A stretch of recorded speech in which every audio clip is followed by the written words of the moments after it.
안녕하십니까. 틴키토 김윤겸입니다. 저희가 지금 그래도 한 6, 7분 정도 모시고 팟캐스트를 진행했는데 오늘 게스트는 접니다.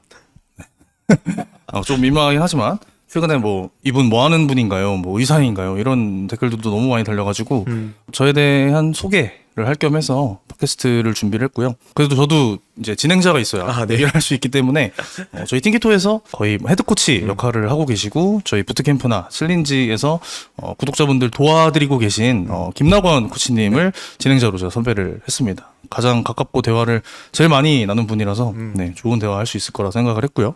소개 한번 부탁드리겠습니다. 네. 팀기토에서 헤드코치로 활동하고 있고요. 저도 윤겸님이랑 되게 인연이 돼서 이렇게 키토로 이렇게 만나게 됐는데 진짜 다양한 일을 같이 하고 있고요. 그래서 이렇게 오늘 진행자로 불러주셨는데 제가 잘 한번 진행해 보도록 하겠습니다. 아무튼 잘 부탁드리겠습니다. 네. 아니 이런 형식이 또 처음이어가지고 네네네. 되게 좀 재밌게 나올지 모르겠네요. 아무튼 해볼까요? 제가 한번 질문 한번 해볼까요? 네, 좋습니다. 저도 이제 윤겸님이 어쨌든 너무 탁월하게 이런 지식 전달이나 이런 걸 하는 걸 보기만 했지 그 왜 이걸 하시고 뭐 어떤 동기로 하셨는지는 사실 저도 최근에 조금 들었거든요. 근데 맞아요. 대부분 뭐 의사냐 뭐 이런 의견들도 있고 워낙 이렇게 맞습니다. 탁월하게 하시니까. 근데 이렇게 처음에 이런 걸 시작하게 된 동기나 어떤 계기가 좀 있으셨나요? 일단 좀 제가 지금 뭐 하는 사람인지 일단 먼저 소개를 좀 하고 하는 일이 아마 모르시는 분도 많을 거예요. 네, 그래서 조금 간단하게만 하고 어떻게 했는지도 말씀 한번 드려보겠습니다. 일단 저는 지금 보고 계신 이 틴키토라는 채널을 1년 반 정도 운영한 것 같아요. 네, 그래서 나름 13만 분이 구독하신 채널이 됐고 저탄수 다이어트 그리고 그 중에서도 키토제닉 관련해서 정보를 좀 쉽게 풀어서 커뮤니케이션 하는 역할을 하고 있고요. 그리고 그 정보들을 기반으로 만든 식단 네, 여러분들이 조금 더 쉽게 다이어트를 할 수 있게 네, 편하게 만든 다이어트 식단을 판매하는 틴키토라는 브랜드도 운영을 하고 있고요.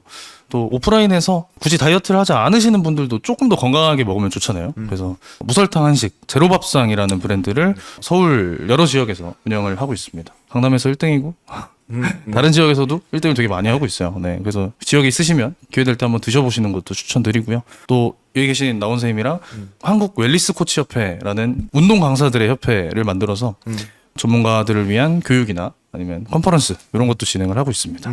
네, 이걸 왜 하게 됐는지를 좀 말씀드리면은 제가 사실 한 3가지 이유가 있는 것 같아요. 첫 번째로는 2018년도에 이게 갑자기 아버지가 암 판정을 받으시면서 항암 치료를 시작을 하셨죠. 그때 이미 너무 진행이 많이 돼서 수술이 불가능한 상태였어요. 그래서 할 수 있는 게 항암이랑 뭐 방사선 이런 거밖에 없었는데 혹시 암 환우분이랑 지내보신 적 있으신가요? 없습니다. 없으세요? 네.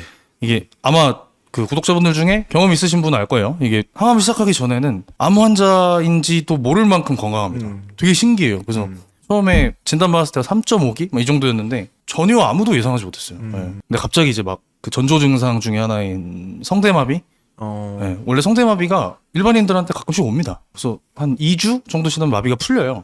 근데 아버지가 한 2달 동안 안 사라지더라고요.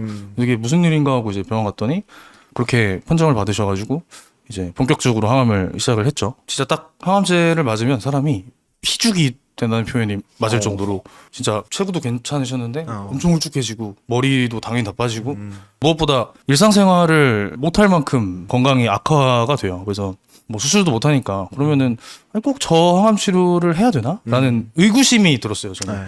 그래서 뭐 이것저것 검색을 많이 해봤죠. 그러다가 알게 된 게 이제 기능의학이었고요. 또 기능의학에서는 암을 대사질환으로 봅니다. 네, 당뇨, 고지혈증, 비만 그런 거랑 원인이 되게 비슷하다고 바라보는 게 좀 있어요. 물론 다르긴 하지만. 아무튼 그래서 서적 중에 이제 암은 대사질환이다라는 전문 서적이에요. 사실 이거는 여러분들이 읽으실 필요는 없지만 그거랑 암을 굶기는 치료법 뭐 이런 것도 있고 또 대중적으로는 케톤혁명 아마 여기도 있을 건데 네. 아시는 분 다 아실 거예요. 키토제닉 아시는 분들은 읽으면서 알게 됐죠. 네, 처음 접했던 계기는 그건 것 같고.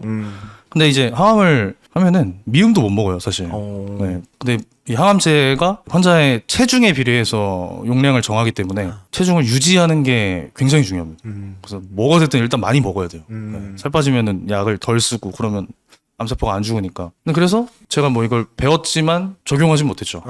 네. 그래서 어쩔 수 없이 아버지는 돌아가셨고 음. 그 뒤에 뭐 그런 게 있었지라는 걸 좀 잊고 살다가 음. 저도 가족력이 되게 있거든요. 20대 초반인데도 혈압이 막 180이었고 혈당도 되게 안 좋았고 지금도 인슐린 장치 있을 거예요. 네. 그래서 저도 이제 다이어트를 하는데 막 빼면 또 찌고 빼면 또 찌고 이게 막 엄청 반복이 됐어요. 근데 그때는 지금보다 근육이 더 많았는데도 불구하고 그래서 이제 저도 원래 트레이너였으니까 대회를 나가려고 막 하다가 마지막에 이제 좀 시도했던 방법 중에 하나가 키토제닉이었죠. 근데 그때 진짜 살이 쫙 빠지고 브레인포그나 이런 거 되게 심했었는데 완전 다른 삶을 살게 돼가지고 좀 알려보고자 네, 시작을 하게 됐습니다.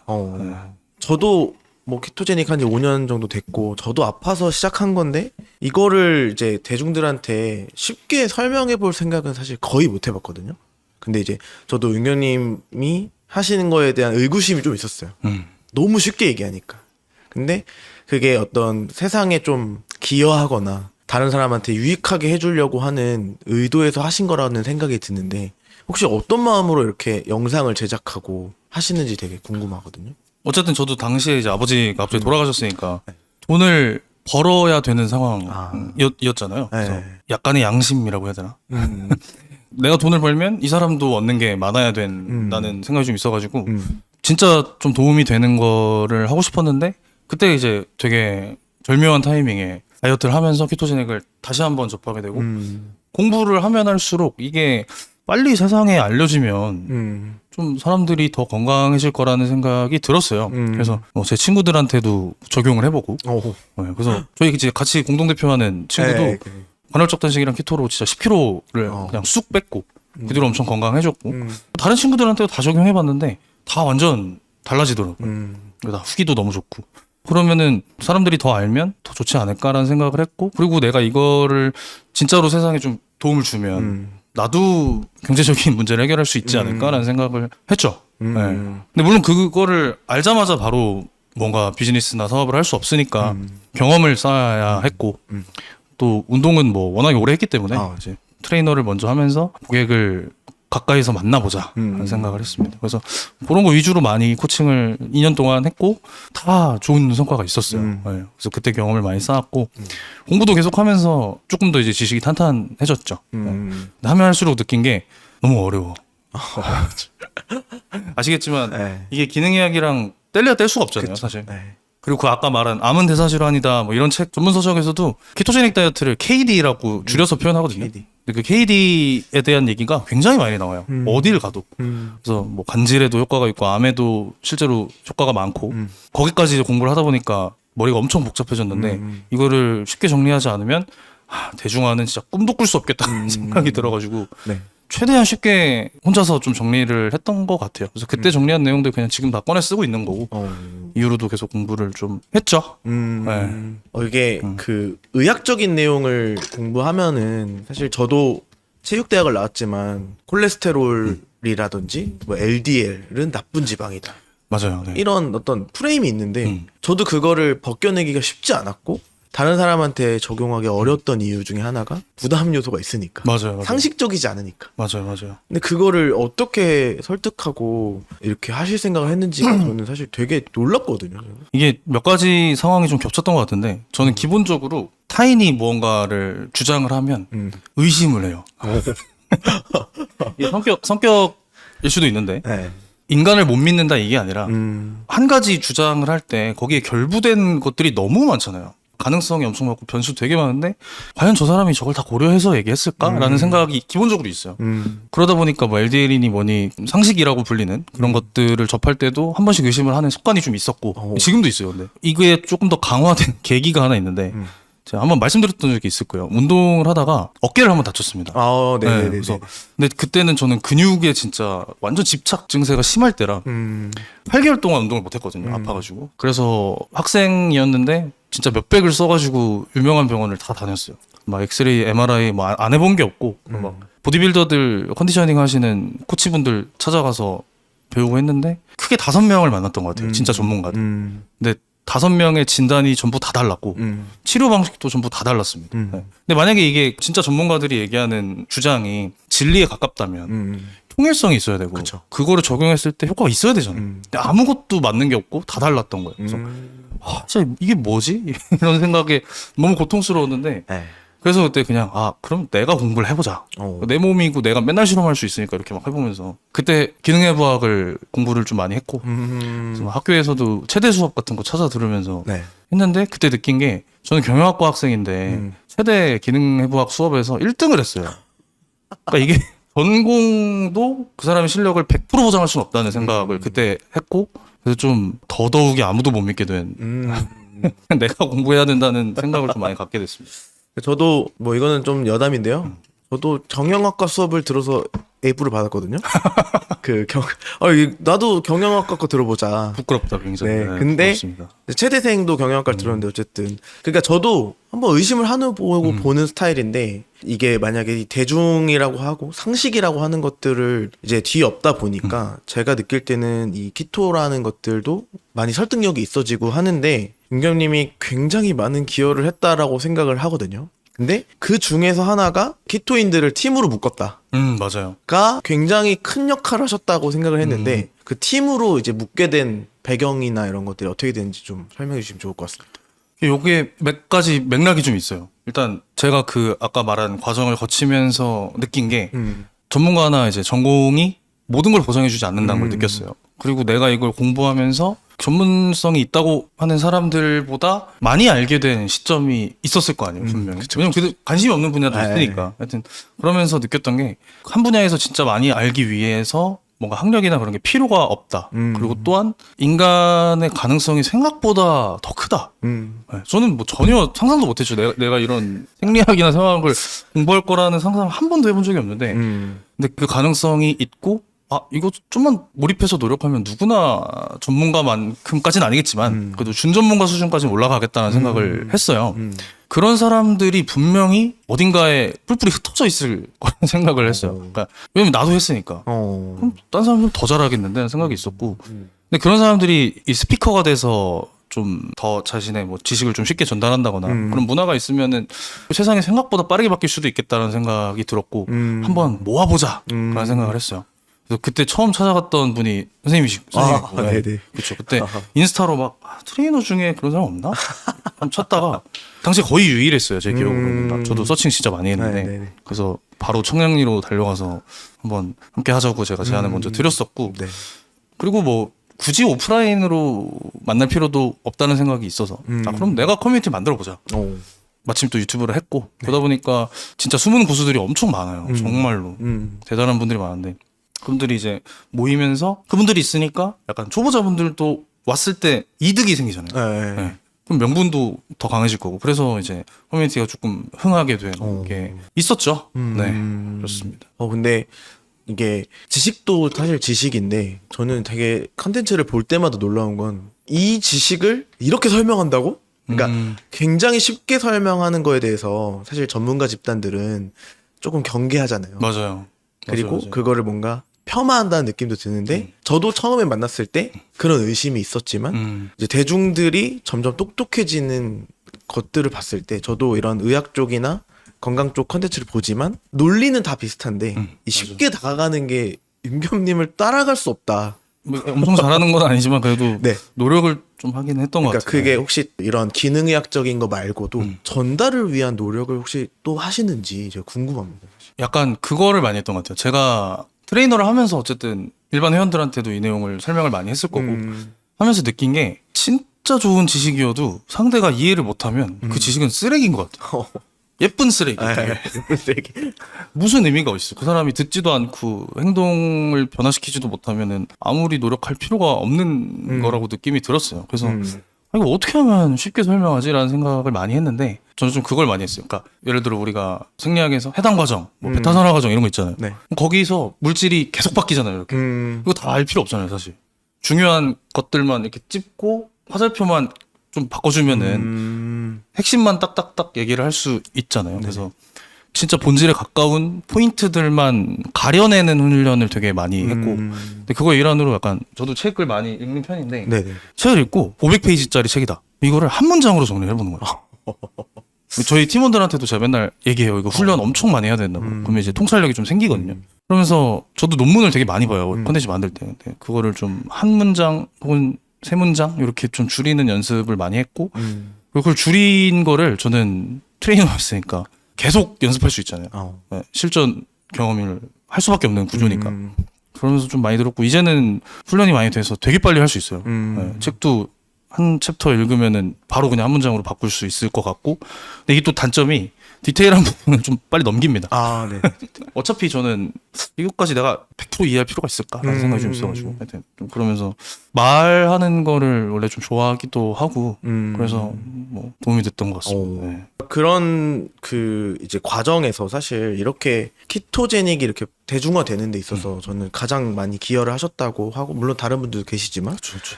근데 초반에 저도 느꼈던 거지만 되게 외로운 싸움이었거든요. 그냥 혼자 건강을 맞아요. 지키기 위해서 했는데 은경님도 혹시 그런 걸 느껴보신 적은 없는지? 엄청 많죠. 네. 이게 아시겠지만 그 피트니스는 저희가 지금 하는 거랑 목적이 완전히 달라요. 네, 근육 성장이 가장 큰 그리고 운동 능력 향상 이게 핵심 아젠다고. 그러니까 내비게이션으로 치면은 우리가 운전할 때 내비 찍잖아요. 목적지를 서로 다르게 찍은 거예요. 그쪽은 이제 강남구를 찍었다면 이쪽은 뭐 은평구를 찍은 거고 당연히 이게 목적지가 다르니까 부딪힐 수밖에 없고 근데 강남구를 찍은 사람이 100명인데 은평구는 한 명밖에 안 찍어가지고 자꾸 틀렸다고 하는 거죠. 그래서 저도 당연히 이제 트레이너는 이제 식단 싸가지고 다닐 환경이 되니까 도시락 싸서 다녔었는데 그때마다 전문용어로 이제 쿠사리라고 하죠. 너 그렇게 먹으면 근육 녹아 막 이런 것들도 되게 많이 엄청 많이 들었었고 그때마다 이게 이해시키기가 힘드니까 나중에는 그냥 입을 닫았어요. 저는 고기를 좋아합니다. 요 정도로 그냥 얘기를 한다거나. 근데 또 제가 뭔가를 하면은 이것도 괜찮다는 걸 증명을 해야 되잖아요. 근데 마침 파워리프팅을 그때 좋아해서 가지고 중량은 제가 제일 셌습니다. 탄수화물 먹으면 힘 못 쓴다고 맨날 하는데 네네네. 내가 제일 센데 지금 무슨 얘기 하시는 거냐 약간 이런 말 한마디라도 할 수 있게. 운동 그때 진짜 열심히 했고 지금은 그렇게 못 하겠어요. 뭐 실례지만 뭐 3대 중량이 근데 중에 지금은 이제 500을 못 칠 것 같은데 네. 예전에는 580을 하고 이제 관뒀습니다. 이 이상 내가 할 필요가 있을까? 선수가 아닌데 그래서 관뒀고 지금 이제 그냥 건강을 위해서 관리하는 차원으로 하고 있죠. 저도 제 몸 때문에 어쨌든 하게 됐고 저는 근비대 운동이나 닭가슴살을 가공된 거 전자레인지 데펴서 그냥 바로 먹는다든지 그러면서 이제 건강이 너무 안 좋아져서 그런 것들을 이제 안 하고 이다나처럼 키토제닉을 하는 트레이너로 맞아요, 살고 맞아요. 있었는데 사실 이제 건강에 대한 기득권이 트레이너 혹은 의사분들이잖아요. 전문가 포지션이 확실히 돼 있으니까 네. 그죠. 어쨌든 뭐 의대를 나왔냐 체대를 나왔냐의 차이겠지만 실제로 성인들이 건강을 맡기는 분들은 사실 이들이거든요. 그렇죠. 네, 근데 사실 이들도 저도 그 업계에 있지만 아직도 되게 이거를 의심하는 사람들이 있고 저희도 같이 부트캠프 해보면 맞아요. 네. 트레이너가 이렇게 먹지 말라 그랬는데 어떻게 해야 되냐. 진짜 100번 들었죠. 네. 정말. 그래서 지금 웰니스 코치 협회 대표로서 이런 그 건강 기득권들이 가지고 있는 것들을 어떻게 좀 하면 타파를 할 수 있을까요? 맞아. 이게 전 진짜 엄청 중요하다고 생각을 네. 하는데 모든 회사는 비전과 미션이 있습니다. 비전이라고 하면 약간 이 회사가 만들고 싶은 세상의 모습이라고 해야 되나? 그런 게 있고 미션은 그 모습을 만들기 위해 우리가 해야 할 일이라고 정의할 수 있어요. 근데 비전까지는 저희가 말할 필요 없지만 저희 미션이 되게 구체적이에요. 엄청. 왜냐면 뭘 해야 될지 이제 알았으니까. 뭐냐면 정보 격차로 빼앗긴 건강 주권을 음식, 컨텐츠, 사람으로 되찾는다. 입니다. 근데 이게 아까 주신 말씀이랑 되게 맞닿아 있는 게 어렵잖아요. 그러니까 굳이 기능의학까지 안 가도 어려워요. 기본적으로 영양학만 해도 엄청 어려운데 그게 어렵다 보니까 아까 말씀하신 그 의사 선생님이나 한의사 선생님도 있고 트레이너분들도 있고 그분들한테 맡겨버리잖아요. 네. 그러다 보니 내 몸은 자기 주도성을 가지고 내가 직접 관리를 해야 되는데 아예 의탁을 해버린다고 생각을 했고 그렇다면 이게 주권이 있다고 생각할 수 있을까라는 생각이 들었어요. 네. 그래서 이거를 다 개개인이 주권을 좀 찾고 이렇게 하면은 스스로 판단할 수 있는 능력도 좋아질 거고. 네. 그럼 이제 세상에 한 걸음 더 건강해질 거라고 생각을 하는데 그러면서 이제 저희가 틴키토를 만든 거죠. 의사 선생님이 되게 좋은 정보들을 알려줘도 이해를 할 수 없으니까 일반인 입장에서는 네. 배경 지식도 없고. 근데 우리끼리 같이 공부하고 또 모르면은 물어보고 이러면은 서로 이타적으로 돕는 커뮤니티가 만들어질 수 있잖아요. 그 과정을 좀 거치면 건강 주권을 결국엔 되찾을 수 있다고 생각을 했어요. 네.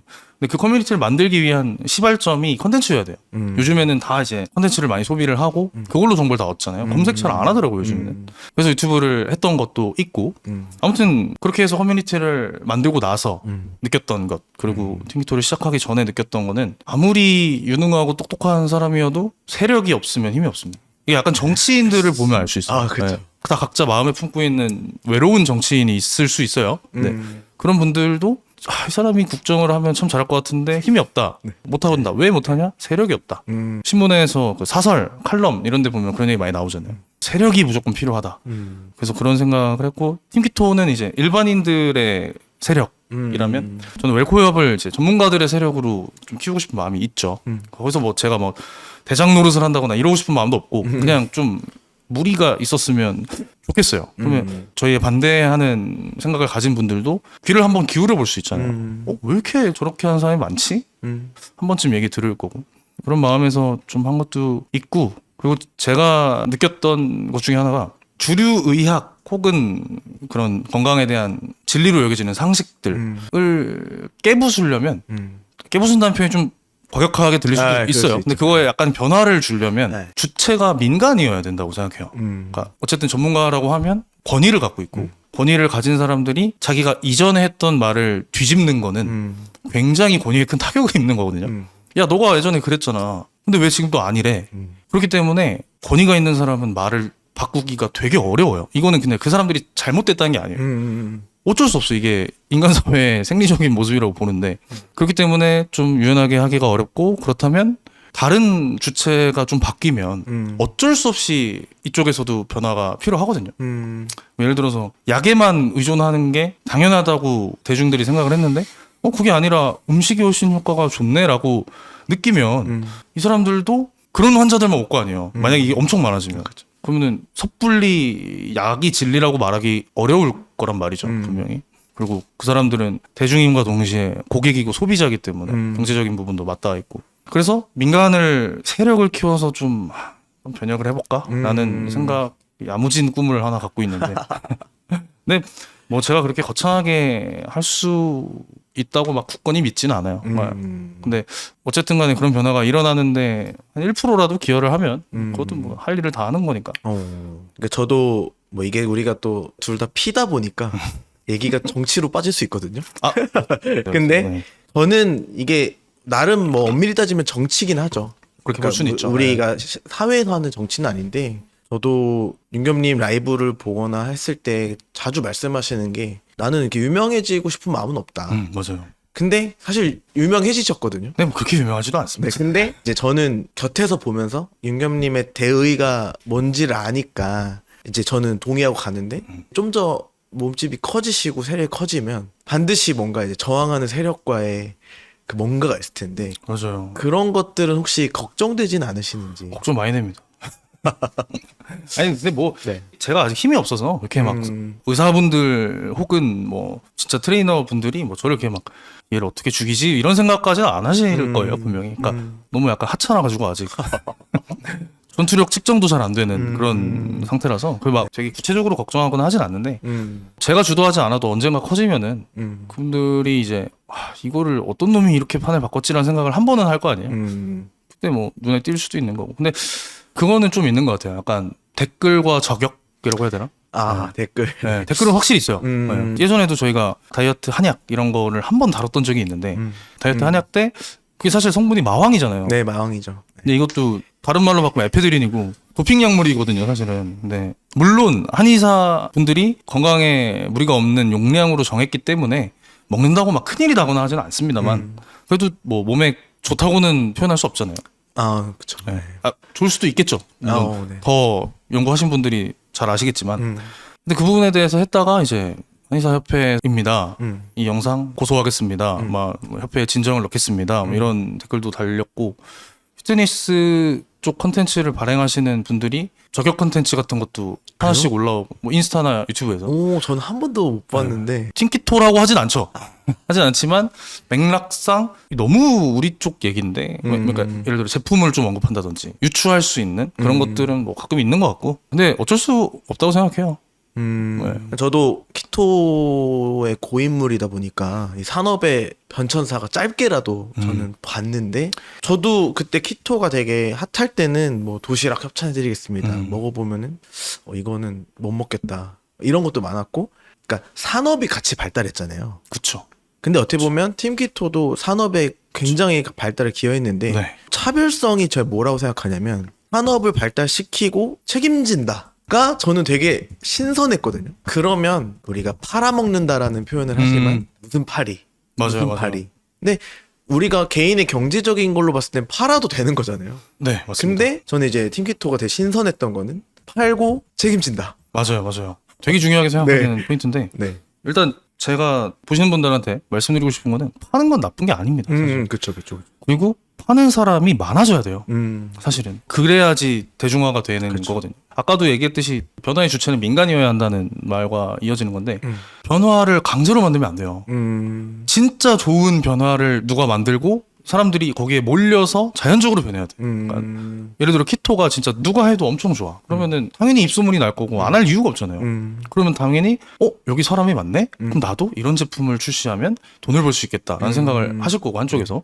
그러면 그런 사람이 많아지면 제품도 많이 나와. 제품이 많이 나오면 사람들한테 노출도 많이 되겠죠. 노출이 많이 되면 시장이 커지고 구매하는 사람 많아지고, 그러면 이게 대중화가 되려면 이 방향으로 갈 수밖에 없어요. 무조건. 그래서 저는 파는 게 나쁘다고 생각하지 않고요. 파는 사람이 오히려 많아져야 되고, 대신에 좋은 걸 팔아야죠.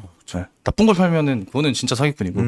그래서 마이노멀 대표님 오셨을 때도 얘기를 했던 게, 만약에 진짜 무슨 파리 해서 마이노멀 같은 브랜드가 하나 사라지면 세상에 정말 큰 손실이에요. 이거는 국민의 보편적 건강 증진에 얼마나 많은 기여를 했는데, 좀 그거는 인식이 좀 바뀌어도 좋겠다라는 생각을 하고, 저희도 도시락을 처음부터 만들어야겠다는 생각을 한 거는 아니에요. 네, 왜냐면 키토 도시락 브랜드가 나왔다가 사장된 곳이 굉장히 많습니다. 맞습니다. 네, 히스토리를 보셔서 알겠지만 네네네. 나온지도 모르는 것도 있었고 반향을 일으켰다가 망한 데도 많아요. 왜 그러냐면 키토는 건강식이기 때문에 재료를 좋은 걸 쓸 수밖에 없고, 나쁜 거 쓰고 키토라 하면은 그건 사기꾼이잖아요. 엄격하게 저희가 필터링을 해야 되고, 그러면 당연히 원가가 높아져요. 그래서 이익률이 낮아지겠죠.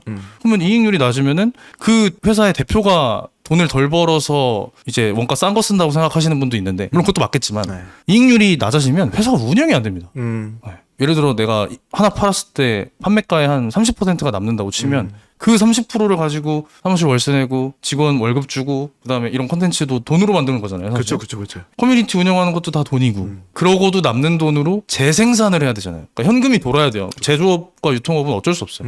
계속 재고를 만들어야 되기 때문에, 그래서 항상 운전 자금이라고 하거든요. 그런 돈을 여유분이 있어야 돼요. 근데 그러려면 이익률이 높아야 돼요. 그러니까 그 도시락을 만드는 회사들이 사라진 게 사라지고 싶어서 사라진 게 아니에요.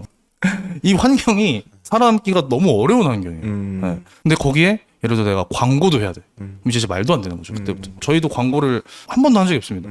100원도 안 썼어요, 아직까지. 왜냐? 쓸 수가 없으니까. 네. 하여튼 이런 비즈니스를 운영할 수 있는 사람은 돈을 안 쓰고 판매를 할 수 있는 사람밖에 없는 거예요. 결국엔. 그러려면 이제 미디어가 있어야죠. 그래서 앞으로 뭐 저희도 뭐 경쟁 브랜드가 나오겠죠. 그 나오는 게 사실 대중들한테는 훨씬 좋아요. 옵션이 많아지는 거니까. 근데 나오기가 어려울 거라고 생각을 합니다. 네. 수익 구조가 너무 안 좋아요, 정말. 제가 이 자리를 빌어서 좀 짠한 얘기를 좀 하고 있는데 너무 어렵습니다, 정말. 아니, 이게 왜냐면 그 비디오로만 보시는 분들은 되게 오해를 하실 수 있을 것 같아요. 맞아요. 네. 그리고 사실 비밀 라이브도 지금 저희가 하고 있는데, 그냥 영상만 보시는 분들은 맞아요. 도시락만 팔지. 맞습니다. 뭐 이게 도시락을 챌린지에서 드시는 분들이나 부트캠프를 위해서 사실 바쁘신데 매주 하시잖아요. 그렇죠. 근데 어쩔 수 없어. 네, 근데 그게 공개된 라이브는 아니고 그걸 그죠. 드시는 분들을 한해서 하시는 거잖아요. 네. 근데 그거를 모르시는 구독자분들은 도시락만 팔려고 저거 콘텐츠 발행했구나 라고 충분히 오해할 수 있을 것 같아서 이 자리를 빌어서. 네. 그 중요한 얘기를 제가 안 했네요. 네. 이게 아까 말씀하신 것처럼 판매 후에 책임을 지는 게 조금 달랐다라고 말씀을 하셨는데, 저희가 여러 가지로 다른 게 많아요. 다른 브랜드랑. 커뮤니티 운영하는 것도 그렇고 콘텐츠도 그렇고. 이게 다른 가장 근본적인 이유는 저희 관심이 사람이기 때문에요. 사람. 그러니까 제품에 관심이 있는데 그거는 여러 단계를 거쳐서 마지막에 제품에 대한 관심이 가는 거고, 시작점은 항상 사람이에요. 그러니까 이걸 누가 구매를 했어. 그러면은 인생의 어떤 방향으로든 긍정적인 변화가 있어야 돼요. 살이 빠지든 건강해지든 뭐가 됐든. 근데 다 아시겠지만 이 식단을 구매하는 것 자체로는 생각보다 큰 변화가 없어요. 그쵸. 네. 결국에는 이 행동을 지속할 수 있어야 되고 근데 행동을 지속하려면 함께하는 사람들이 있거나 아니면 전문가가 이끌어줘야 돼요. 인간의 의지는 생각보다 강하지 않습니다. 저도 마찬가지고 누구나 다 그런데 근데 뭔가 내 팀으로 같이 그러면은 이 사람들이 열심히 하니까 나도 열심히 하고 또 내가 무너졌을 때 이쪽에서 응원도 해주고 그러면 한 번이라도 더 으쌰으쌰 할 수 있죠. 네. 그리고 전문가가 방향성 잡아주고 이것보다는 이게 더 좋아요. 개선시켜주고 하면 끝까지 갈 수 있어요. 그래서 챌린지가 됐든 부트캠프가 됐든 저희는 무조건 주에 한 번씩 저한테 직접적으로 질문할 수 있는 그런 자리를 마련하고 있는데 그것도 되게 구독자 하여튼 구매하신 분들의 삶의 변화에 좀 기여를 하고 있다고 생각을 하고 뿐만이 아니라 저희는 도시락값만 받잖아요 챌린지를. 그쵸. 근데 한 50만 원치를 드려요. 저희 20만 원에 팔고 있는 강의도 공짜로 주고 2주짜리 홈트 프로그램도 저랑 이제 다른 트레이너분이랑 진짜 엄청 고생해서 만든 거거든요. 그것도 공짜로 드리고 그냥 애초에 공짜로 드리려고 만든 거예요. 그리고 가이드북 이것도 한 10만 원 정도에 판매할 건데 이것도 그냥 드리고 라이브도 해드리고 그쵸. 커뮤니티에 그래서 1일 1미션으로 관리도 해드리고 저희가 적자가 나지 않을 정도의 노력을 최대로 하는 거예요. 그러니까 물론 적자라고 말은 하면 안 되죠. 그냥 양심상 돈을 어쨌든 받으니까. 그리고 이제 또 열심히 할 수밖에 없는 보증금 제도 운영하고 있고 5만 원 내고 다 성공하면 4만 원을 환급해줘요. 그러니까 운영비 1만 원 받는 거예요. 1만 원. 근데 여기에 지금 얼마나 많은 인력이 들어가고 있고 그러니까 이거를 돈 벌겠다고만 생각하면 이런 바보 같은 짓을 하지 않습니다. 사람들은. 그쵸. 그래서 어쨌든 이제 이 사람한테 유의미한 변화를 주는 게 목표이기 때문에 그렇게 했다고 말씀을 드리고 싶습니다. 네. 근데 이런 생각은 할 수 있지만 실행을 하기가 사실 되게 쉽지 않잖아요. 근데 이런 거에 좀 영감을 주거나 혹시 뭐 어떤 사람을 통해서 뭐 이렇게 교육을 받거나 하신 그런 게 있으신가요? 교육도 많이 받고 그래도 저도 어쨌든 간에 가장이 됐잖아요. 가장이시니까 아마 공감을 하시겠지만 이게 생각보다 목에 칼이 들어온 느낌을 매일 가지고 살아야 됩니다. 잠깐만 내가 여기서 삐끗하면 안 되겠는데? 약간 이런 생각 항상 하잖아요. 되게 자전거 타는 것 같아요. 페달질을 멈추면은 넘어질 수밖에 없고 그러다 보니까 저도 어쩔 수 없이 사업에 관련된 공부도 많이 했죠. 네. 많이 하면서 뭐 배운 것도 당연히 있고 이게 결국에 비즈니스, 사업 이런 거는 자아실현이랑 거리가 멀어요. 그러니까 저는 되게 운이 좋게 네. 자아실현을 함께 할 수 있는 행운을 받은 거예요. 저는 되게 감사한 일이에요. 이거는. 대부분의 사업체는 자아실현이 아니라 남을 만족시키는 게 훨씬 중요합니다. 그래서 무조건 이 사람 입장에서 생각을 해야 되고 그럼 이 사람이 진짜 변화를 주려면 얘한테 뭘 줘야 되지? 이런 생각을 할 수밖에 없고 그리고 저는 그걸 되게 싫어해요. 가성비를 되게 중요시해요. 그러니까 물론 그게 인생의 전부는 아니지만 그래도 내가 지불한 액수보다 더 큰 가치를 받아야지 이 거래가 성립될 수 있다고 생각하거든요. 근데 누가 나한테 이렇게까지 부가적인 가치를 많이 주면 안 할 이유가 없다고 생각해요. 저는. 네. 그래서 저희는 앞으로도 받은 액수보다 더 큰 가치를 주는 걸 무조건 메인으로 생각하고 있고 다행히 함께하는 팀원분들도 거기에 되게 동의를 많이 해주시고 네. 그래서 같이 할 수 있는 거죠. 네. 우리나라가 제로나 저탄수가 엄청 사실 대중화됐고 맞아요. 네. 뭐 혈당도 기본적으로 많이 저변이 확대가 됐는데 이제는 좀 이제 정리를 해주셔야 될 때가 된 것 같습니다. 이제 저탄수에 대한 맞습니다. 시각이나 맞습니다. 키토제닉을 이제 바라보는 윤겸님만의 어떤 시각 이런 거를 좀 정리를 해주시면 좋을 것 같습니다. 저탄수에 대한 네. 정의라고 이해하면 될까요? 시장에 대한 부분이나 이 저탄수 식사 자체에 대한 부분도 괜찮고요. 일단 저는 항상 무언가를 할 때 인간에 대해서 이해를 하는 게 되게 먼저 중요하다고 생각을 해요. 그래서 맥락상 진짜 본질의 끝으로 들어갔을 때 이게 맞는가 틀린가 네, 그거라고 생각하는데 저는 개인적으로 진화적인 맥락에서 저탄수가 맞을 수밖에 없다고 생각을 해요. 근데 이게 아무래도 진화 관련이다 보니까 종교적으로 봤을 때 이견이 있을 수 있죠. 그래서 미리 말씀드리면 저는 모든 종교에 열려 있습니다. 그리고 사주가 됐든 뭐 그런 뭐가 됐든 간에 인간을 초월하는 무언가는 항상 있다고 믿어요. 저는 그게 뭔지 모를 뿐. 그래서 특정 종교에 부정적인 인식이 있지 않습니다. 참고로 말씀드리면 저는 타이적으로 모태신앙입니다. 그건 제가 정하는 게 아니잖아요. 어쩔 수 없이 저는 교회를 20년을 다녔습니다. 네, 어쩔 수 없이 모태신앙이고 아무튼 인류 역사가 길게 보면 한 600만 년 되고요. 짧게 보면 한 250만 년 된다고 해요. 근데 계속해서 인류가 진화를 했다고 하죠. 학계에서 오스트랄로피테쿠스, 뭐 호모 에렉투스, 호모 하빌리스 이렇게 가잖아요. 근데 그렇게 진화 혹은 이 유기체 유의미한 변화가 일어나려면 못해도 30만 년이 걸린다고 합니다. 30만 년.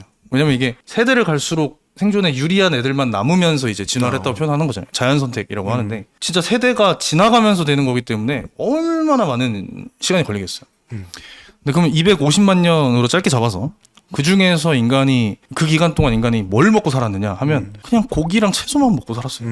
어쩔 수 없어. 왜냐면 농사를 안 지었으니까.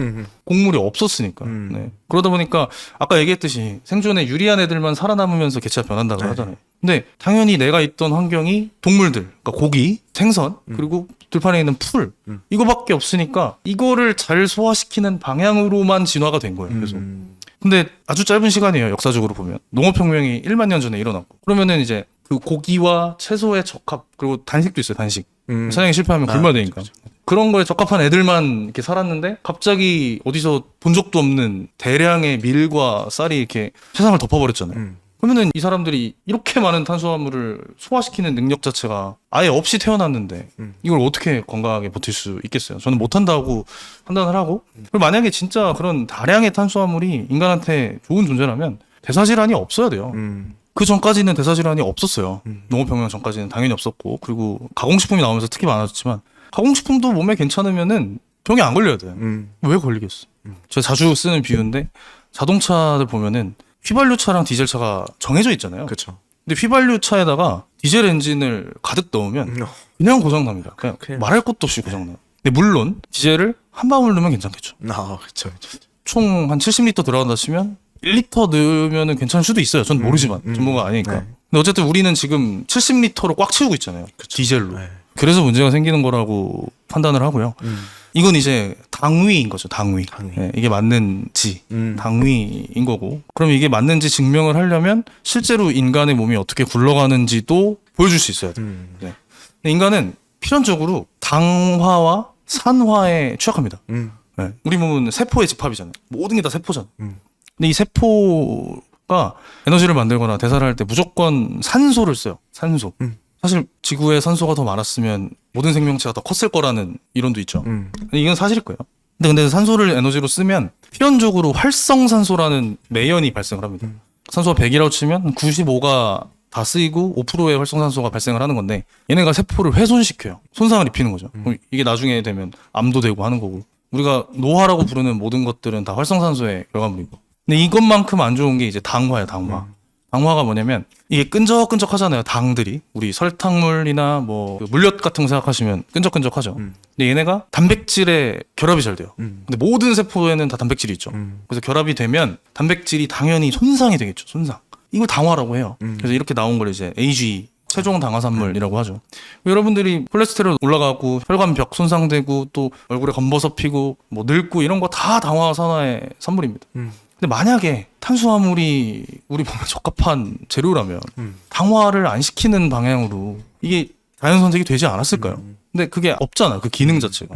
그렇다는 거는 우리가 좀 디젤을 쓰고 있는 게 아닌가 하는 생각을 한번 해봐야 되고 그리고 지금 모든 대사질환이나 뭐 암 이런 것들의 가장 근본적인 원인을 쫓아서 깊이 들어가면 다 당이 있습니다. 탄수화물과 당이 있어요. 그래서 이걸 많이 먹어서 좋을 건 없어요. 보디빌딩처럼 근육을 많이 키워야 된다거나 혹은 스포츠 선수라서 폭발적인 퍼포먼스를 내야 된다거나 이러면 탄수화물을 현명하게 써야죠. 네, 활용을 해야죠. 근데 우리 같은 일반인들에게는 필요가 없고 오히려 그 탄수화물에 의존하는 게 아니라 차라리 혈당이나 당화에 영향이 별로 없는 건강한 지방을 쓰고 또 몸에 저장한 체지방이나 이런 것들을 쓰면서 에너지를 얻는 게 훨씬 건강하게 사는 방법이라고 생각합니다. 이런 당위에 대해서는 컨텐츠로 이미 발행을 많이 하셨잖아요. 그렇죠. 근데 키토제닉 하면 어렵다. 당위도 알겠다. 네. 이제 뭐 제로 콜라도 먹고 뭐 알겠는데 그럼 난 뭐부터 해야 되냐? 항상 이제 윤겸님이 도미노 얘기하시잖아요. 맞아요, 도미노 맞아요. 처음에 어떻게 넘어뜨릴 거냐인데 그 윤겸님이 이제 뭐 자주 얘기하시겠지만 좀 더 그런 어렵다는 인식에 대한 부분을 좀 쉽게 설명해 주실 수 있나? 그 도미노가 뭐냐면 이거는 제가 항상 생각하는 네. 이미지라서 좀 다른 분들도 아셨으면 좋겠습니다. 여기 막 5cm짜리 도미노가 이렇게 하나가 있다고 쳐볼게요. 얘 뒤에 얘보다 1.5배 큰 도미노를 하나 세워요. 음. 한 7.5cm 이렇게 되겠죠. 음. 그 뒤에 또 높은 애를 세워. 또 높은 애를 세워. 이러면 한 10번째 지났을 때 에펠탑만한 도미노가 되거든요. 엄청 크잖아요. 네. 근데 이게 부피가 이렇게 커지는 거니까 당연히 밑변도 넓어질 거고 네. 그럼 진짜 거대한 빌딩 같은 게 만들어질 텐데 얘를 우리가 한 방에 넘어뜨리려고 하면은 미사일을 쏴야 돼요. 미사일을 쏴야 됩니다. 앞에 있는 5cm짜리 도미노는 톡 치면 넘어가잖아요. 그래서 미사일 쏠 필요 없이 얘를 톡 치면은 뒤에가 쭉 넘어가면서 건물을 무너뜨릴 수 있어요. 얘가 10번째가 에펠탑만 하다고 했지만 한 52번째인가 가면 지구에서 달까지 닿는데요.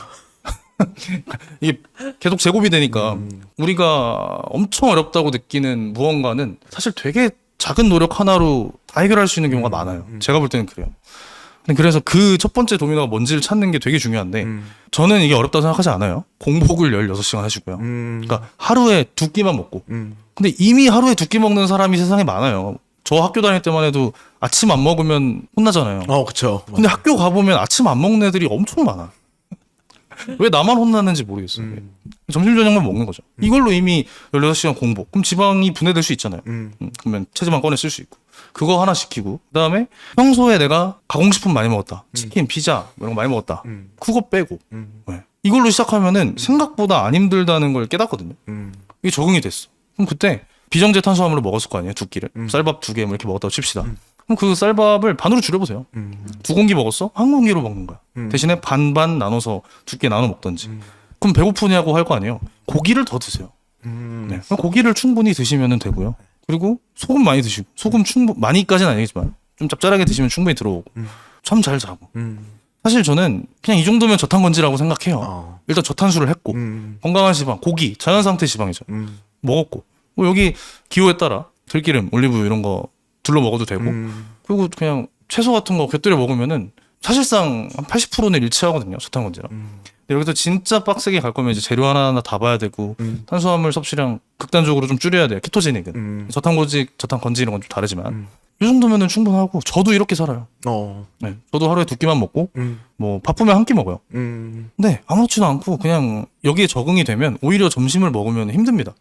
저는 저녁만 먹거나 아니면 저녁에 2번을 먹을 때도 있어요. 한 끼가 좀 배고프다 싶으면. 그래서 지금 3시 50분인데 아직 한 끼도 안 먹었습니다. 안 드셨습니까? 네, 저 요즘에 점심 잘 안 먹어요. 이게 일이 더 잘 되는 것 같아가지고. 근데 적응을 하니까 아무렇지도 않고. 그러니까 이거를 안 해본 거라서 되게 어렵게 느끼는 분들이 많을 거예요. 네. 근데 세상의 대부분의 일들이 막상 해보면은 별게 아닌 경우가 많잖아요. 그래서 좀 두려움만 좀 제거를 해도 사실 큰 변화가 있지 않을까라고 생각을 합니다. 복잡하게 생각하지 마세요. 네. 사실 팀키토 채널에 보면 뭐 당위, 방법 다 나와 있는데 이제 한 가지 정리해 주셔야 되는 거는 저희 구독자분들 여자분들이 많다 보니까 그 알겠는데 지방 먹으면 너무 무섭다. 그러니까 심리적인 부분이나 예를 들어서 뭐 나트륨 하루 권장 섭취량 이렇게 있는데 이렇게 보면 안 되는 거 아니냐라는 막연한 불안감이나 심리적인 그 장벽이 높잖아요. 근데 윤경님 말 믿고 저탄수를 하겠다. 2끼만 먹겠다. 오케이. 근데 사회적 통념이 때문에 너무 두렵거나 심리적으로 이게 맞을까? 라는 거에 대해서는 조금 이제 좀 더 설득을 해주시면 좋을 것 같습니다. 이것도 이제 한 가지를 더 말씀드리고 싶은 게 생각보다 세상에 아주 완벽한 진리는 없습니다. 그리고 전문가들도 시간이 지나면서 자기가 말했던 게 틀렸다는 것도 깨닫는 분이 많을 거예요. 그러니까 예시를 들자면 몇십 년 전에는 담배 회사 모델이 의사였어요. 지금은 말도 안 되잖아요. 그쵸. 근데 옛날에 그랬다니까. 이게 시간이 지나면서 새로운 것들이 발견되면서 이제 틀렸다는 걸 깨닫는 거지. 근데 지금 딱 2020년대, 사실 2010년대부터죠. 그 지식들이 좀 새로운 게 많이 밝혀지고 있는 타이밍인 것 같아요. 근데 물론 몇십 년 전에도 누군가는 계속 주장을 했어요. 수면 위로 올라오지 않았던 거죠. 그 중에서 이제 밝혀진 게 콜레스테롤은 나쁜 게 아니다. 지방으로 살찌는 게 아니다. 당 때문에 살찌는 거다. 그리고 옛날에는 지금 우리가 말하는 당뇨, 비만, 고지혈증 이거 다 성인병이라고 불렀어요. 네, 맞죠. 그죠? 네. 어른 되면 걸리는 병. 네. 뭐 시간이 지나면서 보니까 애들이 너무 많이 걸리는 거예요. 성인병이 아니잖아요. 그래서 이거를 뭐라고 바꿨지? 생활습관병. 아, 맞아요. 생활습관병으로 바꿨어요. 네. 그러다가 더 밝혀진 게 인슐린과 혈당 때문이라는 걸 알게 됐고 그러면서 이제 대사가 핵심이라는 걸 알게 돼서 대사 증후군으로 바뀐 거잖아요. 네. 그러니까 이런 우리가 변혁기 속에 살다 보니까 이전에 밝혀진 것들을 깨기가 되게 어려운데 사실 훌륭하신 분들은 계속 연구로 통해 밝혀내고 있죠. 아무튼 말씀드리고 싶은 건 아까 그 3가지예요. 콜레스테롤 나쁜 거 아니고 지방 살찌는 거 아니고 탄수화물이 살찌는 거다. 네. 제 말을 믿으면 이제 시작할 수 있겠죠. 그리고 여성분들이 좋다는 건지 키토제닉 할 때는 몇 가지 좀 조심해야 될 게 있어요. 사실 남자들은 호르몬의 영향을 별로 안 받습니다. 그쵸. 네. 저는 카니버도 할 수 있어요. 그냥. 살도 잘 빠져요, 카니버가. 근데 채소를 저는 아예 안 먹는 건 별로라고 생각해서 키토제닉이 좀 더 낫다고 보는데 관점이 차이겠죠. 근데 여성들은 기본적으로 체지방이 좀 있어야 건강해요. 왜냐면 임신을 해야 되잖아요. 그쵸. 네. 애가 있어야 되는데 막 삐쩍 마르면은 애한테 충분한 영양을 공급해 줄 수 없을 거고. 그렇기 때문에 그런 월경이라든지 아니면 다른 호르몬들에 의해서 체중 영향이 되게 많아져요. 그리고 이거는 과학적으로 밝혀진 것까지는 모르겠는데 남자 여자의 음식 선호도가 되게 달라요. 여자가 탄수화물을 훨씬 좋아하고 남자는 고기를 훨씬 좋아합니다. 근데 왜 다를까? 이것도 뭔가 환경적인 압력이 있기 때문이 아닐까라고 생각을 해봤어요. 근데 아까 얘기했듯이 여자는 체지방을 좀 더 쌓아야 되잖아요. 근데 체지방을 빨리 쌓을 수 있는 방법은 탄수화물과 당이에요. 네. 그래서 체지방을 잘 유지한 여자들만 살아남은 걸 수도 있어요. 이건 물론 제 뇌피셜입니다. 남자는 그럴 필요가 없죠. 오히려 체지방이 낮아야 사냥을 하기 적합하고 근육을 잘 쓸 수 있고 그런 게 있지 않을까 생각을 하는데 오늘 그러다 보니까 탄수화물이 어느 정도 들어올 거라는 가정하에 생리 시스템이 만들어졌을 거 아니에요. 그래서 탄수화물을 너무 다 끊어버리면 약간의 부작용들을 좀 겪는 것 같아요. 정서적으로도 신체적으로도 그렇고. 그래서 정석 키토제닉이 1대2 대 7이죠 탄단지가.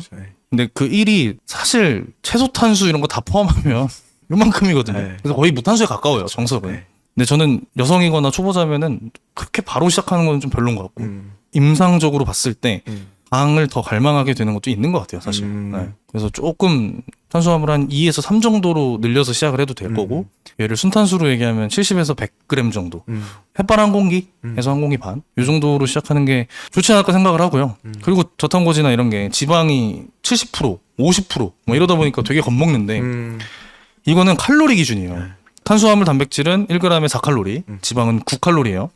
이것도 할 말이 많지만 하여튼 그러다 보니까 칼로리 기준으로 하면은 지방을 조금만 먹어도 금방 7이 나와요. 70%가 나와요. 근데 이거를 그람수로 환산을 하면 1대 2대 3입니다. 생각보다 별로 많지 않아요. 네. 근데 이걸 2대 3대 5를 그람으로 환산하면 더 낮아지겠죠. 그래서 너무 겁먹을 필요 없다고 말씀을 드리고 지방은 잉여혈당을 만들지 않아요. 그래서 급격하게 인슐린을 올린다거나 체지방의 재료를 만들지 않습니다. 네, 걱정하지 않으셔도 될 것 같아요. 방법론적인 거는 이제 잘 정리를 해주신 것 같은데 이제 윤겸님 거를 정리를 하면 사실 너무 무리한 저탄수도 심리적인 문제를 야기할 수 그쵸. 있다라고 정리를 해주신 거잖아요. 근데 뭐 하나만 더 정리해 주시면 좋을 것 같은 게 이거는 믿음의 영역 같기도 해요. 콜레스테롤과 고기를 먹어도 되냐. 이거는 문화적인 측면도 있고 저희가 뭐 농업사회다 보니까 그쵸. 그것에 대해서는 워낙 많이 설명하신 것 같아요. 콜레스테롤은 제가 컨텐츠를 한 번도 안 다뤘어요. 일부러 안 다뤘어요. 그거는. 네. 그렇죠. 논쟁의 여지가 좀 있을 수 있어서 그런가요? 그리고 해보니까 어려우면 잘 안 보시더라고요. 네. 그래서 좀 쉬운 거 위주로 많이 했죠. 일부러. 근데 이제 다음 질문이 기능의학에 대한 질문인데 사실 이제 콜레스테롤이 우리가 뭐 세포막의 재료다 해서 결국에 첫 번째 도미노를 이제 대사의 회복, 그쵸. 네. 뭐 좀 더 하면 혈당 이렇게 맞습니다. 가시는데 되게 인간의 그 본질적인 건강의 도미노를 찾으신 것 같아서 어쨌든 저희가 의사는 아니지만 의학적인 얘기를 하게 되는데 윤겸님도 기능의학에 대한 부분을 관심 많이 갖고 한 거는 뭐 아버지 덕분이지만 이거에 대한 좀 더 이제 구체적인 의견을 좀 제시해 주시면 좋을 것 같습니다. 저는 의학의 발전은 되게 인류 역사에 엄청나게 의미가 있다고 생각해요. 너무 좋다고 생각해요. 왜냐면 죽지 않아도 될 사람을 다 살려놨고 죽을 뻔했던 사람도 새 생명을 얻었고 근데 아마 아실 거예요. 의학이 한 단계 더 발전하려면 전쟁이 나야 됩니다. 과학기술과 의학은 전쟁을 계기로 말도 안 되게 발전을 해요. 왜냐면 실제로 환자가 많고 실제로 무기를 만들어야 되니까. 근데 요즘 시대에는 그런 게 없잖아요. 그래서 아주 변혁적인 거는 대부분 다 이제 돈이 많이 들어가면 거기서 진화를 한번 하죠. 근데 이제 뭐 이게 그렇게 직결되는 원인인지는 모르겠으나 현대의학은 대부분이 병이 생긴 다음에 것을 다뤄요. 그러니까 예를 들어서 암이 생겼어. 그럼 이 암세포를 어떻게 죽이지? 항암제도 있고 도려내는 수술도 있겠죠. 당뇨가 생겼어. 그럼 이 사람의 혈당을 어떻게 낮추지? 약을 먹여서 혈당을 낮추거나 인슐린 투여해서 잉여혈당을 정확히 얘기하면 체지방으로 바꾸죠. 그러니까 살이 계속 찔 수밖에 없죠. 근데 이게 문제가 생긴 다음에 조치를 집중하다 보니 이 문제가 왜 생겼지에 대해서는 조금 소홀하다고 생각을 해요. 물론 아닌 의사분들이 훨씬 더 많을 거라고 보지만 네네. 이건 제도적인 이슈도 있어요. 그쵸. 그러니까 닥터조님께서도 말씀하셨던 건데 환자들이 왔을 때 이 사람한테 해당되는 질병이 있을 거 아니에요. 그 질병에 코드가 붙습니다. 바코드 같은 게 붙는 거예요. 근데 이 질병이라고 했을 때 의사가 처방할 수 있는 치료가 정해져 있어요. 처방 코드라고 하죠. 근데 그 코드에 맞는 진료를 해야 저기 심평원이랑 건보에서 의사분들한테 보험금을 지급을 하죠. 그래서 이 코드에 맞는 처방을 해야지 수익이 생기는 구조예요. 이게 좋기도 하고 나쁘기도 한 것 같아요. 네, 단점도 분명히 있어요. 네. 예를 들어 의사가 개인이 뭐 기능의학이나 이런 거 공부해서 잠깐만 여기서 이 약을 먹으면은 증상은 줄지만 원인 제거가 안 되는데 그럼 이걸 해야 되는데 해도 이걸 하면 환자 치료에 대한 대가를 못 받는 거예요. 네. 이렇게 할 수 있는 사람이 세상에 몇이나 있겠어요. 저도 못합니다 이거는. 네. 구조적으로 조금 보완이 필요하다고 생각해요. 근데 물론 이 제도 자체가 말도 안 된다 이건 아니에요. 당연히 이상한 치료하는 사람이 얼마나 많아지겠어요. 이게 없어지면 있어야 되지만 어느 정도의 보완이 필요하고 이 기능의학이나 영양에 대한 부분을 어느 정도 주류로 좀 인정을 해주면은 그때는 달라질 거라고 생각해요. 네. 아무튼 그런데 기능의학을 제가 왜 보게 됐냐면 아까 얘기했듯이 병이 생긴 이유를 찾아요. 거기에 모든 관심이 다 들어있어. 이게 이제 제가 아까 얘기한 그 현대의학이 하는 발생 이후의 문제를 해결하는 게 대증요법이라고 하고 기능의학처럼 원인을 찾는 걸 원인요법이라고 해요. 이게 질병이 이렇게 많다고 쳐요. 얘네들을 계속 원인을 깊이 파고들면 결국에 한 줄기로 모여요 이렇게. 세포죠. 인간은 세포니까. 대사에서 대부분의 이유가 있고 그러다 보니 이 대사가 돌아가는 알고리즘이나 메커니즘이나 이런 거를 진짜 명확하게 파악하고 그 과정에서 문제가 되거나 아니면 질병이 있다는 걸 유추할 수 있는 대사체들이 있어요. 대사 과정에서 나오는 물체들이라고 보면 돼요. 하여튼 그런 것들을 이제 알면 원인을 찾을 수 있잖아요. 네. 항상 문제를 해결할 때는 원인을 명확히 규정해야 되는데 그 부분이 소외되지 않았나라고 생각을 하는 거죠. 그래서 이 기능의학을 하는 분들은 그 원인을 찾는 데 집중을 하는데 여기서 끝나면 안 돼. 솔루션을 줘야죠. 근데 솔루션이 굉장히 간단합니다. 건강한 음식을 먹고요. 잠을 잘 자고요. 스트레스를 안 받아야 돼. 근데 그 세 개를 못 하니까 다 병에 걸리는 거라고 봐요. 아까 얘기한 암은 대사질환이다라는 책도 결국에는 이 세포가 대사를 너무 잘 못하고 그러다 보니까 망가진 세포가 회복이 안 되고 이게 암으로 가는 거거든요. 그러니까 세포가 하는 모든 일이 다 대사인데 거기서 가기 때문에 솔루션은 세포가 건강한 대사를 할 수밖에 없는 음식, 수면, 스트레스를 잘 해주는 거. 그게 1번이고 사실 진짜 깊이 들어가서 개인화를 하려고 그러면 훨씬 더 다양하게 할 수 있어요. 왜냐면 사람의 대사 유형에 따라서 부족하고 많은 호르몬과 미네랄이 다 다르잖아요. 그런 거를 정확하게 딱 스캔하는 기술이 있으면 맞춤형 영양을 처방할 수 있을 거고 그걸 이제 바이오컴에서 하고 있죠. 아마 앞으로 더 많은 설계도가 밝혀질 거예요. 어제 제가 바이오컴 가서 7시간 동안 미팅을 하고 왔습니다. 정말 거기 부사장님이 한국에 처음으로 기능의학을 들여온 분이에요. 지금 이제 SCL이랑 GC 녹십자 이 두 개가 주도하고 있는데 SCL에 이제 그걸 다 문익점 같은 역할을 하신 분이고 근데 그러면서 이제 다 듣고 왔는데 정말 어렵습니다. 그래서 이거를 대중들한테 전달하는 게 어떻게 보면 제 역할일 수도 있죠. 어쨌든 제가 느끼는 키미토의 미션은 그러니까 세포나 한 사람을 되게 중요하게 생각하고 맞아요. 그들을 하나하나씩 해결해 나가면 문제 해결이 될 것이다. 그렇죠. 그래서 문제를 실질적으로 해결해주는 상품들이나 서비스가 되게 많잖아요. 맞아요. 근데 최근에 이제 바이오컴 가서 미팅도 하셨지만 바이오 해킹이라는 개념을 좀 설명해 주실 수 있을까? 이 바이오 해킹이 진짜 아마 처음 들어보는 분도 많을 거예요. 그쵸. 최강의 식사나 데이브 하스프리 이런 사람 좋아하는 분들은 들어봤을 텐데 되게 간단한 개념입니다. 우리가 보통 해킹이라고 하면 프로그래머들이 하는 해킹 생각하잖아요. 그 사람들이 하는 걸 보면 코드 구조를 쫙 스캔해가지고 이걸 건들면 내가 여기를 뚫을 수 있겠다. 약간 이런 느낌이잖아요. 그냥 그거를 몸에다 한 겁니다. 바이오가 이제 몸이니까. 우리 몸의 그런 대사나 이런 과정들을 쫙 봐가지고 여기를 고치면 이게 낫겠다.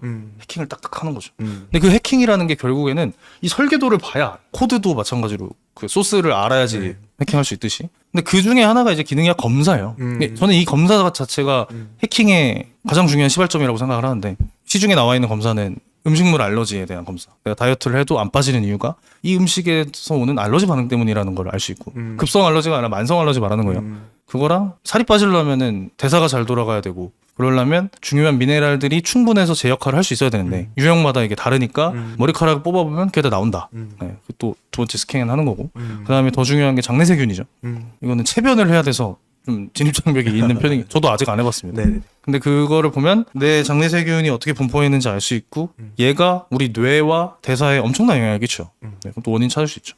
근데 앞으로 나올 게 이제 소변 유기산이라고 네, 신체에 문제가 있으면은 소변을 봤을 때 우리 몸에 중요한 대사체들이 쫙 빠져나가요. 당뇨 환자 보면은 당 나가잖아요. 네. 중요한 마커들이 있어요. 피루베이트, 뭐 락테이트 막 이런 물질들 있잖아요. 대사 과정에서 발생하는. 걔네들이 많거나 적으면은 이런 질환이 있는 상태다라고 유추를 할 수 있는 거죠. 네. 그거랑 우리 호르몬들이 침으로 많이 나옵니다. 침샘도 내부분계 중에 하나라서 그 침으로 이제 체내 스트레스 호르몬이나 성호르몬이나 이런 것들이 어떻게 되고 있는지도 알 수 있고 이런 기술들이 빨리빨리 나와야 사람들이 자기 문제를 그러니까 질병이 되기 전에 파악할 수 있고 질병이 돼도 개선되고 있는지를 실시간으로 볼 수 있잖아요. 네. 저는 이게 되게 중요하다고 생각을 하고 그다음에 이제 나오는 솔루션들도 있겠죠. 네. 미네랄이나 이게 부족하니까 적합한 맞춤형 미네랄 제공하고 또 바이오킹 센터도 있잖아요.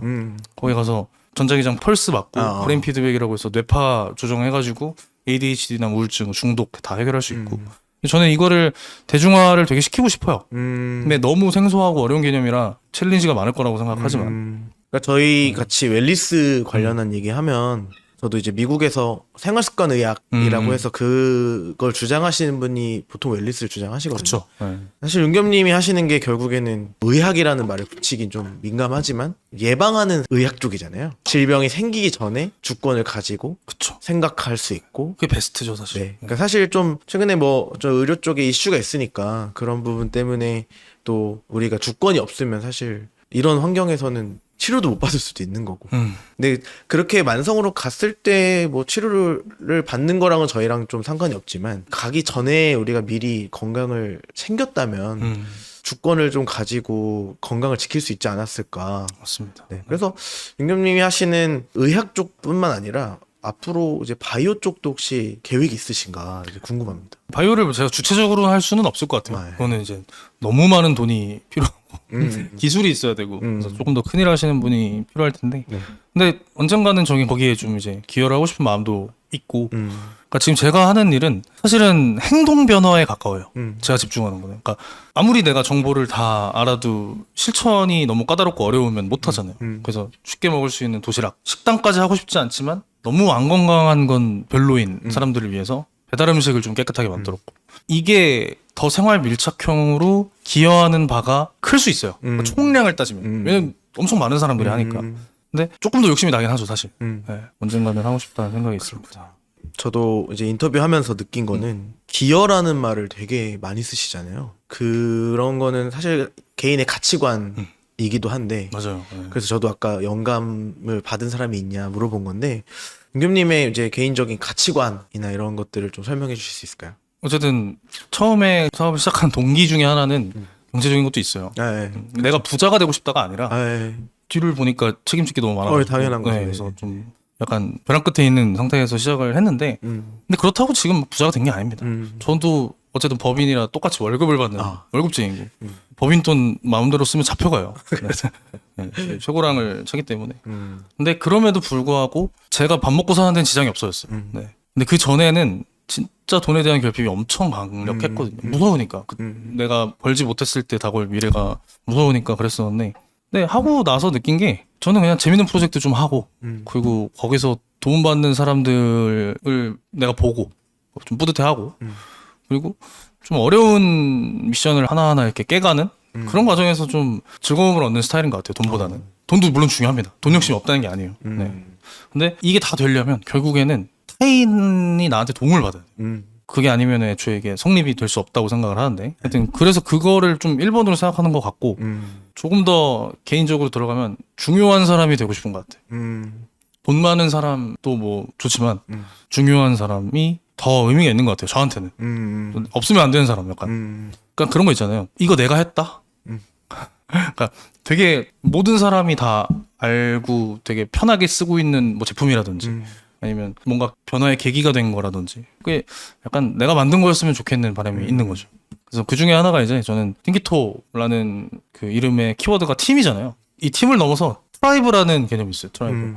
이게 부족이라는 뜻인데 팀은 약간 목적성을 갖고 결성된 느낌이라면 트라이브는 그냥 그렇게 태어난 거잖아요, 사실. 그래서 조금 더 이제 속성의 일치성이 높은 약간 그런 거 같은데 이게 좀 팀을 넘어 트라이브가 되면 이것도 저는 유산이 될 거라고 생각해요. 유산. 그러니까 시대가 지나가도 잊혀지지 않는 그런 거. 레거시를 좀 만들면 또 인생 잘 살았다라는 생각을 하지 않을까라는 생각을 한번 해봤습니다.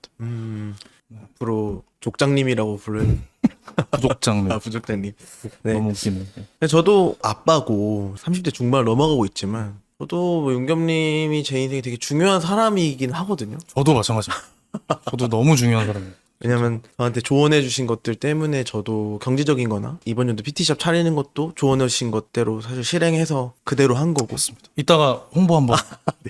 되게 막연하게 생각하고 있던 거를 종이에 적어주시면서 했던 게 저보다 6살, 그렇죠. 정확히 나이 제가 37입니다. 88년생입니다. 8살 차이네요.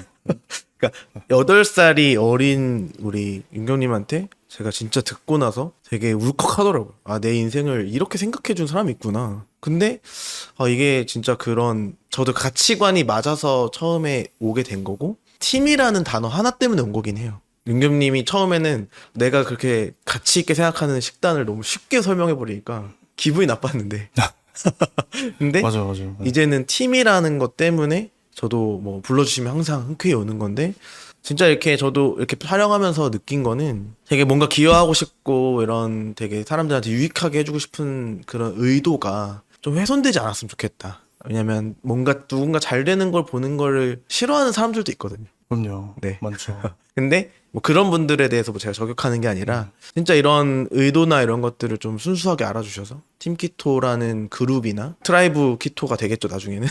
맞습니다. 그런 우리의 부족들이 좀 이렇게 건강을 주도하고 했으면 좋겠는데 허심탄회하게 구독자분들한테 하고 싶은 말이 있으시면 마지막으로 구독자분들에게 하고 싶은 말 있으면 하시면 좋을 것 같습니다.